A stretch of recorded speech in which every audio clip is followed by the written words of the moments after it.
բոլոր ուղղություններով մեզ երաշխավորում էին, որ հարցը վերանայվելու է, կար տարբեր նախագծեր, նույնիսկ նախագծերի տարբերակներն են մեզ հասու եղել, ինչ տարբերակով կլինի, ինչ որ X ժամկետից հետո պատվիրված մեքենաներին կվերաբերի, հետևյալ պահին կամ ինչ որ մինչև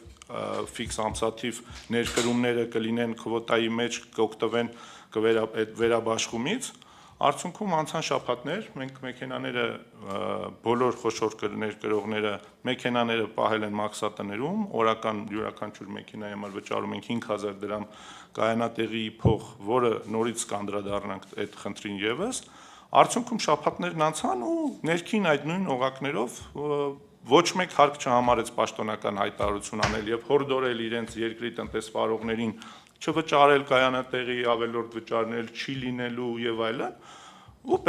փաստի առաջ են կանգնացնում, մենք չենք հանձնվելու, պայքարելու ենք մեր արդար պահանջի համար